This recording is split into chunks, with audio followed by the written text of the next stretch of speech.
कौसल्या सुप्रजा रामपूर्वा सन्ध्या प्रवर्तते उत्तिष्ठ नरशार्दूला कर्तव्यं दैवमानिकम् Kausalya hi friends, welcome to my channel. Good morning everyone. என் வீடியோ கிளிக் பண்ணவங்க கண்டிப்பாக என்ன தெரிஞ்சவங்களாக இருக்கும், அல்லாட்டி இதை பற்றி சர்ச் பண்ணுறவங்களா இருக்கும். ஸோ இன்றைக்கி நான் என்ன சொல்கிறதுன்னா, மாற்றங்கள்லேருந்து எப்போ வெளியிலேருந்து நமக்கு வராது, இல்லை வெளியிலேருந்து தொடங்கவும் செய்யாது. அது நம்ம மனசுக்குள்ளே இருக்கும், நம்ம பேசுகிற வார்த்தையிலே இருக்குது. இதை தான் நம்ம அஃப்ரிமேஷனுங்கிறோம். அப்படின்னா ஒரு உறுதிமொழி, நம்ம நமக்குள்ளே எடுக்கிற ஒரு உறுதிமொழி. இது வேறு யார்கிட்டையுமே நம்ம சொல்ல முடியாத ஒரு உறுதிமொழி. அஃப்ரிமேஷன் உறுதிமொழிங்கிறது நம்ம மூளைக்கு நாமளே ஒரு நேரான பாதையில் கொண்டு போகணும். நம்ம மூளை அப்போ தான் நமக்கு நல்ல விஷயங்கள் நடக்கும். புரிஞ்சுங்களா? நம்ம விஷயங்கள் எப்போவுமே நல்லதாக நடக்கணும்னா நமக்கு எப்போவுமே பாசிட்டிவ் திங்கிங்காகவே இருக்கணும். எப்போவுமே இந்த செலிப்ரிட்டிஸு கிரிக்கெட்டர்ஸ் எல்லாம் பார்த்திங்கன்னா அவங்க எப்போது சொல்லுவாங்க, ஐ ஆம் தி பெஸ்ட் ஐ ஆம் தி பெஸ்ட். அப்படின்னா அவங்க தான் பெஸ்ட்டு. அப்படி அவங்க சொல்கிறதுனால அவங்க ஆகிக்கிறாங்க. அவங்க லைஃப்பில் இன்னும் முன்னேறி போகிறதுக்கு அவங்களோட பாசிட்டிவ் திங்கிங் தான். நம்ம மூளை எப்போவுமே நமக்கு இல்லாததை பற்றி தான் நம்ம யோசிப்போம் அதிகமாக. ஐயோ எனக்கு இல்லையே, எனக்கு இது இல்லையே, எனக்கு அது இல்லையே. இருக்கிறத வச்சு சந்தோஷமாக வாழ்கிறது நிறைய பேர் அது முடியாதுன்றாங்க. அதை நமக்கு இப்போ இல்லையே, ஒன்றும் இல்லையே, அதை தான் நம்ம யோசிக்கிறோம். ஐயோ எனக்கு வீடு, எனக்கு கண்டிப்பாக என் மனசுலாம் அப்படி தாங்க இருந்துச்சு. எனக்கு வீடு இல்லாத நாள் எனக்கு ஐயோ வீடு இல்லையே. வீடு வந்தப்புறம் அதில் என்ன இருக்குது அப்படி தான் தோணுது. வீடு இல்லை இருக்கிறவங்களுக்கும் இருக்கிறவங்களுக்கும் எல்லாமே ஒன்று தான். ஆனால் என் மனசில் ரொம்ப வருஷமாக நான் நினச்சிட்டு இருந்தேன், எனக்கு வீடு இல்லை அப்படிங்கிறது இல்லாத நினச்சி நானும் என் புருஷனும் சண்டை போடுவேன். அந்த எஃபெக்ட் இப்போ எங்களுக்குள்ளே சண்டை வரும்.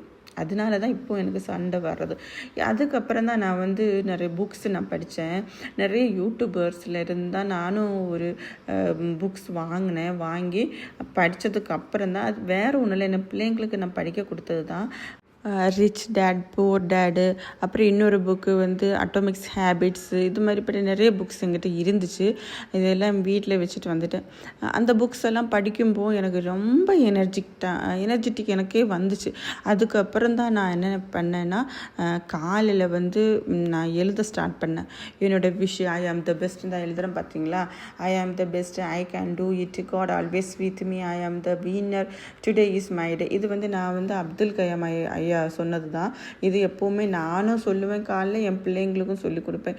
இது எங்கள் வீட்டில் ரொட்டீனாகவே நாங்கள் பண்ணுவோம். அவங்களுக்கும் டைம் இருந்தால் சாட்டர்டே சண்டே புக்ஸில் எழுதுவாங்க. மற்றபடி அவங்க ப்ரேயர் பண்ணும்போது இது கூட சேர்த்து அவங்க ப்ரேயர் பண்ணிட்டு தான் ஸ்கூல் போவாங்க. சரிங்களா? இது எங்களோட வீட்டில் எங்கள் ஹஸ்பண்ட் அவ்வளோ சொல்ல மாட்டார். ஆனால் நானும் என் 3 பிள்ளைங்களும் இதை எப்போவுமே கடைப்பிடிச்சிட்ருக்கோம். இதனால் ரொம்ப பாசிட்டிவ் திங்ஸ் தான், நம்ம திங்கிங் தான் நம்ம மனசில் வருங்க. நெகட்டிவ் திங்கிங் எல்லாம் அவ்வளோ வராது. என்னோட அப்பா இல்லை, எனக்கு அம்மா இல்லை, எனக்கு அண்ணன் இப்போ ரீசெண்டாக இறந்துட்டாங்க. இதெல்லாம் நினச்சி ரொம்பவே மனசு கஷ்டப்பட்ட நாட்கள் உண்டு எனக்கு மனசில் எல்லாம். அப்பா இல்லாமல் கூட அப்பா இல்லாமல் இருந்த அம்மா இருந்திருக்கணும், அம்மா இல்லாமல் இருந்த சகோதரமாக இருக்குது. இப்போ யாருமே கிடையாது. அந்த ஒரு சுச்சுவேஷனில் கூட நான் புக்ஸ் தான் ஃபுல்லாக புக்ஸ் படிப்பேன். புக்ஸ் படித்து முடிச்சதுக்கப்புறம் நல்ல நல்ல வீடியோஸ் நான் கேட்பேங்க. காதில் இயர்ஃபோன் வச்சு நல்ல நல்ல வீடியோஸ் கேட்பேன். இதனால் நான் இப்போ சந்தோஷமாக இருக்கிறது என் மனசு கொஞ்சம் தெளிவாக இருக்கிறதுனால தான் நான் உங்களுக்கு எழுதி காமிக்கிறேன். இப்படியெல்லாம் நீங்கள் எழுதுங்க அப்படின்னு. ஏன்னா ஐ ஆம் த பெஸ்ட், நான் எப்போவுமே பெஸ்ட்டாக இருக்கணும், ஐ கேன் டூ இட். எதையும் நினச்சி நம்ம பயப்படக்கூடாது. அப்புறம் காட் எப்போவுமே நம்ம கூட இருக்கிறத நம்ம ஃபீல் பண்ணணும். இப்படிப்பட்ட திங்ஸ் எல்லாம் நம்ம நினச்சோன்னா கண்டிப்பாக நமக்கு ஒரு பாசிட்டிவ் வைப் இருக்குங்க. நீங்கள் 3 o'clock 3:30 நீங்கள் எழும்பி எதுக்கு நீங்கள் எய்ம் பண்ணுறீங்களோ அது கண்டிப்பாக நடக்கும். இதில் எந்த ஒரு சந்தேகமும் இல்லை. அப்புறம் 369 ஃபாலோ பண்ணுறேங்க. மார்னிங்கில் 3 times நான் எழுதுவேன், 6 times ஆஃப்டர்நூன்னு, நைட்டில் 9 times எழுதுவேன். இது என்னோடய விஷஸ் எதுவாக இருந்தாலும் நான் எழுதுவேன், அது எனக்கு நடக்கும். என் பிள்ளைங்களுக்கும் அதான் சொல்லி கொடுத்துருக்கேன். அவங்க இப்போ எழுத மாட்டாங்க அதிகம், ஆனால் அவங்க ஃபாலோ பண்ணுறாங்க. அப்துல் கலாமையோட வேர்ட்ஸ் எல்லாம் அவங்க ஃபாலோ பண்ணி காலையில் சொல்லுவாங்க. இப்படி தான் என்னோடய டே ஸ்டார்ட் ஆகுங்க. நான் கஷ்டத்தில் இருந்து எப்படி நான் மீண்டு வந்தேனோ அது மாதிரி தான் நான் சொல்லி தரேன். நான் சொல்கிறது உங்களுக்கு புரியாட்டி நீங்கள் நல்ல நல்ல வீடியோஸ் இருக்கும், அதையெல்லாம் போய் பாருங்கள்.